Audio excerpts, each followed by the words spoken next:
Good evening. Tonight we begin with a number so vast, it almost defies comprehension. $1 trillion, that's 12 zeros, a sum larger than the economies of many entire countries. It's a figure that's hard to visualize, but tonight it's at the center of a global story. This staggering number represents China's trade surplus, a record-breaking achievement that's sending shockwaves through the global economy and rewriting the rules of international commerce. But this isn't just a dry statistic. It's a story of ambition, power, and transformation on a scale the world has rarely seen. For the first time in history, a single nation's trade imbalance has soared to this level, signaling a profound shift in economic influence and global dynamics. This milestone didn't appear overnight.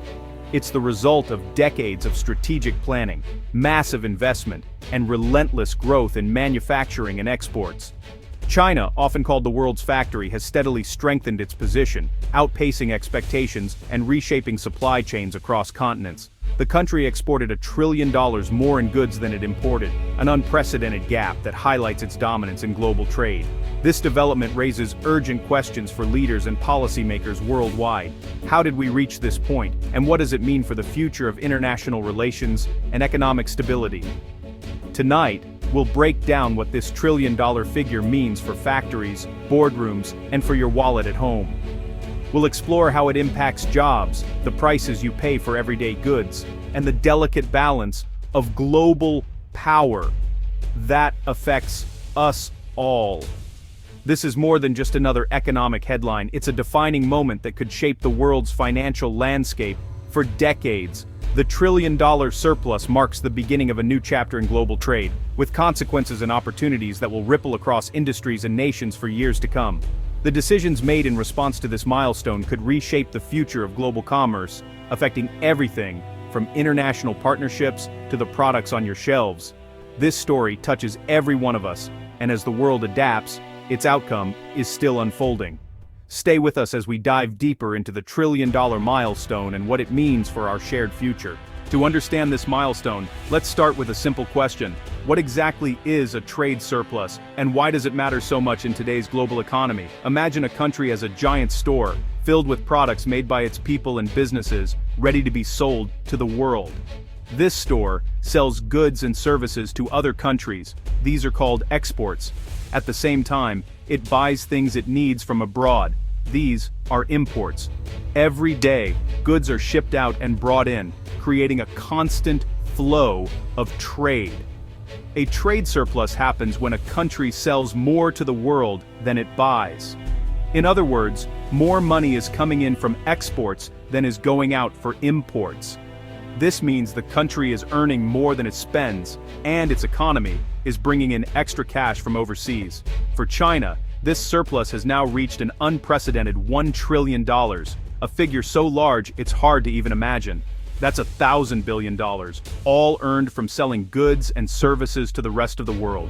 This means China is earning far more from its exports than it spends on imports. Factories across the country are producing everything from electronics to clothing, and these products are shipped to every corner of the globe. China has run a trade surplus for many years, but the scale of today's surplus is what's truly grabbing the world's attention. The numbers keep growing, year after year, showing just how much China's role in global trade has expanded. This massive surplus highlights China's dominance as a global supplier. It also points to a financial imbalance, one country accumulating wealth while others spend more than they earn. Is a trade surplus good? For the country with the surplus, absolutely. It means industries are competitive, jobs are being created, and the nation's financial power is growing. Workers have more opportunities, and businesses thrive. It's a clear signal that the world wants what that country produces. Products labeled "Made in China" fill store shelves everywhere, from smartphones to toys, showing the reach of Chinese manufacturing. But a massive surplus can also create problems for other countries. When one nation exports far more than it imports, others may struggle to compete, leading to factory closures and job losses. Countries with trade deficits may see their industries shrink, unemployment rise, and political tensions flare as people worry about lost jobs and economic security. A global economy with one huge surplus and many deficits is unstable. It can lead to disputes, tariffs, and even trade wars as countries try to protect their own interests. It's like a seesaw that's heavily weighted on one side. The balance is off, and everyone feels the strain. The world economy works best when trade is more balanced, and everyone benefits. Restoring that balance is one of the world's biggest challenges. Diplomats and leaders meet to negotiate, seeking ways to make trade fairer and more sustainable for all. The trillion-dollar surplus is a sign of China's economic strength, but also a warning of global imbalance. It's a story of success, but also a challenge the world must face together. How did China's exports reach such heights? The answer lies in a remarkable transformation that has unfolded over the past few decades, reshaping not just China's economy, but the entire global trade landscape. It all starts with China's vast manufacturing base, which has grown to become the world's largest. Massive factories, advanced machinery, and a skilled workforce have enabled China to produce goods at an unprecedented scale and speed. Over time, China has moved from making simple, low-cost goods to producing high-value, cutting-edge items like electric vehicles, advanced electronics, and solar panels. This evolution has elevated the quality and reputation of Chinese exports. This shift toward innovation and technology has made its exports more valuable and increasingly in demand across the globe, attracting new buyers and markets. The destination of these goods has changed too. China's export map is no longer dominated by just a few countries. As trade tensions with the US grew, China strategically pivoted to new and emerging markets in Southeast Asia, Latin America, and Africa, forging fresh partnerships and expanding its reach. By diversifying its customers and spreading risk, China's export engine has become more resilient and less vulnerable to disruptions in any single market. Trade with the ASEAN bloc has boomed as emerging economies seek out Chinese goods to fuel their own growth, creating a web of interdependence. Ambitious initiatives like the Belt and Road have opened up entirely new markets, built infrastructure, and deepened economic ties between China and dozens of countries. By not relying on just one market, China has weathered trade wars, tariffs, and global uncertainty, keeping its exports soaring even in turbulent times. This adaptability and strategic expansion are why China now sits firmly at the center of a redrawn global trade map, influencing economies far and wide. Today, China's trade network is wider, more diverse, and more influential than ever before, reshaping the world's economic future. China's surplus isn't just about exports, it's also about imports that lagged behind. While exports soared, imports didn't keep pace. Why? China's push for self-sufficiency is key. The dual circulation strategy encourages domestic production of everything from chips to advanced materials. As a result, China imports fewer components and raw materials.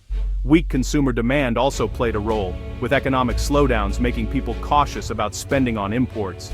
Trade barriers and policies favoring domestic producers further limit imports. Foreign companies struggle to compete in China's market, keeping import levels low. These factors combine to widen the trade gap. The result?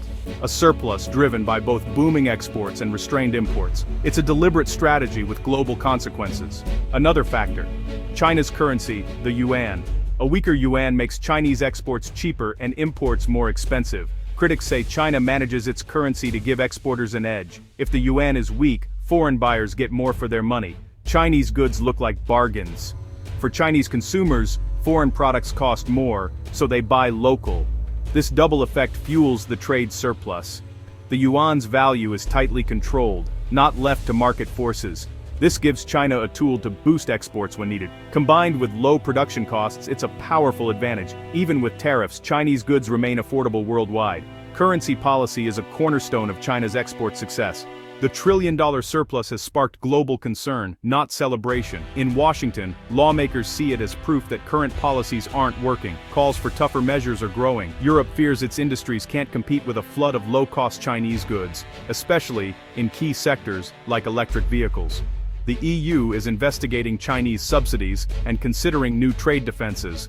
Developing nations benefit from cheap Chinese goods, but worry about their own industries being overwhelmed. Many countries now face a diplomatic balancing act, needing China's partnership but wary of dependence. The world is shifting from open globalization to economic nationalism and competition.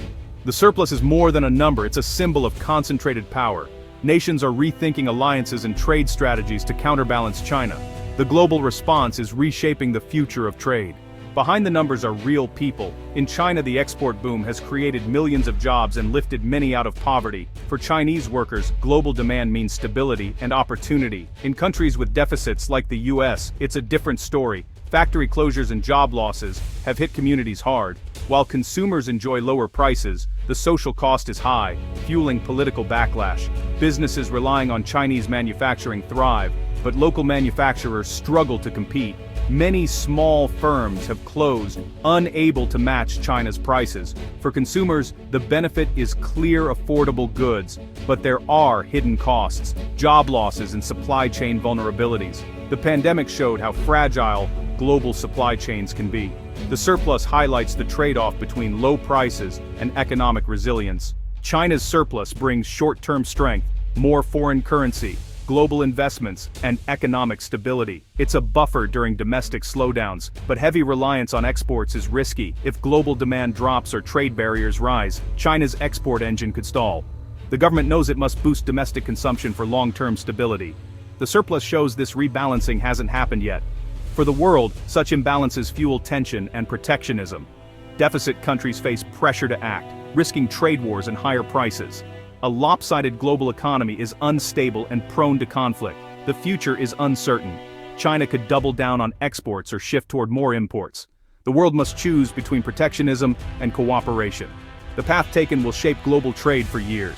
This trillion-dollar milestone is a turning point. It marks the end of an era led by the West and the start of a new, uncertain phase. Will the world split into rival blocs or find a new balance? China is deepening ties with the global South and strengthening its domestic economy. The US and Europe are rethinking industrial strategies, investing in homegrown manufacturing. The trend is shifting from offshoring to reshoring and friendshoring. The surplus is accelerating a global realignment. Trade will be less about low costs, more about security and alliances. This could mean more barriers, or a chance for a fairer, more stable system. One thing is clear: global trade is changing, and there's no going back.